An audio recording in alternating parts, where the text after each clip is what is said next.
আমরা কি কেন আসছি আমরা এই দুনিয়ায়? আমাদের কি বাঁচার অধিকার নেই? কি মনে হয় আপনাদের? আছে আছে আমাদের বাঁচার অধিকার? উত্তর দেন। জানেন একটা মানুষের শরীরে কত লিটার রক্ত থাকে? 6 লিটার।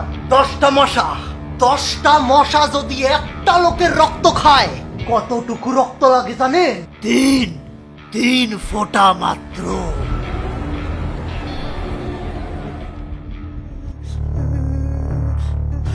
ওই মানুষের বাচ্চা বল, তোর শরীরতে যদি 3 ফোঁটা রক্ত যায় মইরা যাবি তুই? জানি না। ওই 10 জন মশা উঠতে আসেন তো।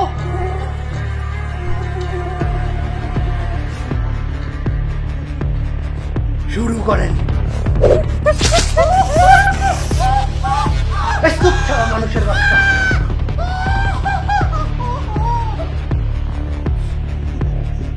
বল, বাচ্চা আসস তুই?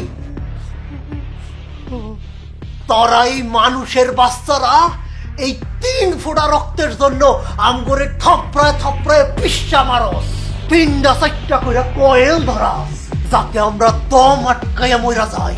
তগ শরীরে এত রক্ত, কিন্তু আম করে দেওয়ার জন্য বিন্দু মাত্র রক্ত নাই তগ কাছে। আমার শরীর, আমার রক্ত, আমি তো করে 1 ফোঁটাও কে লেগে দেবো রে শালা প্যারাসাইটের বাচ্চারা। আমরা প্যারাসাইট? আচ্ছা কত, এই যে তোরা মাছ মাংস গরু ছাগল হাঁস মুরগি এগুলো যে খাস, হেরা কি তো করে পারমিশন দেয়? হেরা কি কয় যে আহেন ভাই পহেন ভাই আমগরে একটু খাইয়া যান? খাস না করে? খাস। খাওয়া কোনো খারাপ জিনিস না, বাঁচতে হলে খাইতে তো হবে। এক জীব আরেক জীবের উপর নির্ভরশীল, এটাই প্রকৃতির নিয়ম। কিন্তু এখন মানুষের বেলায়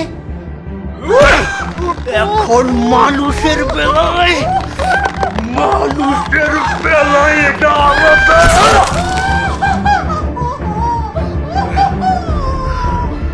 কারণ মানুষ অন্য প্রাণীর শরীর খাইতে পারবে, কিন্তু মানুষের শরীর থেকে 1 ফোঁটা রক্ত, মানুষের শরীর থেকে 1 ফোঁটা রক্তও ধরা যাবে না। বলেন আপনারা, কে ঠিক করে দেয় এসব নিয়ম?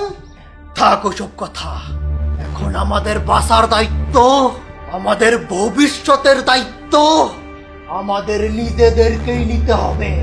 আর আমাদের বেঁচে থাকার একটাই উপায়, সব মানুষের মৃত্যু।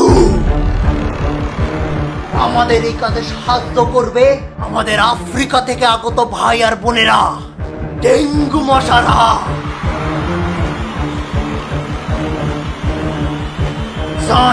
শুরু করে দেন আপনাকে প্রজননের খেলা, ঘরে ঘরে 100টা করে ডেঙ্গু মশার বাচ্চা পয়দা করেন।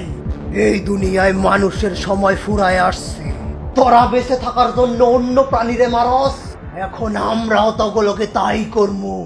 না থাকবে মানুষ, না মরবে কোনো মশা, আর এটাই হবে আমাদের প্রতিশোধ, মশাদের প্রতিশোধ।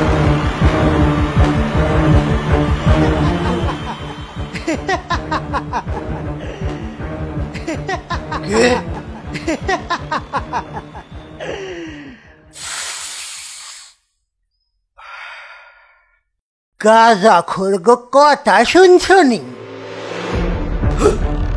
বাকিরা